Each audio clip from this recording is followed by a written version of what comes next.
Ako po si Mark Frederick Magbanwa na naninirahan sa Binondo, Manila.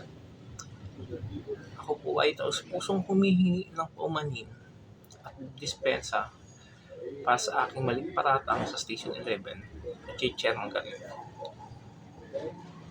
At lalo na kay Mayora Sheila Hani Lacuna Pangan sa mali kong paratang sa kanila na pagtangkaan ng aking buhay.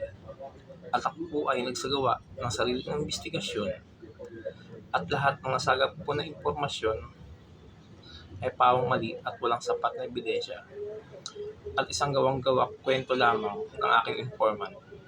Mayora, hindi ko man po kayo binoto, pero ang respeto ko po at pakikisama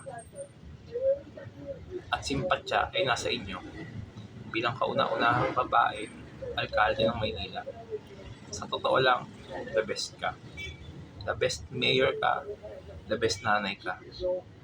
Dahil parang naging lalaki ka kung magtrabaho at kinaya mong mag-double function sa lungsod ng Maynila at malaki ang naitulong mo sa pagbabawas ng utang ng lungsod ng Maynila. Pero bilang isang respeto at pagbibigay ng utang na loob sa dating alkalde ng Maynila na si Isko Moreno Dumagoso,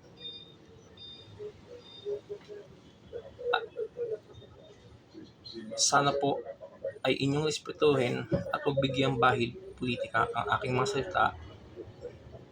Marunong po ako magpakumbaba basta ako po ay mali at ipaglalaban ko po ang tama.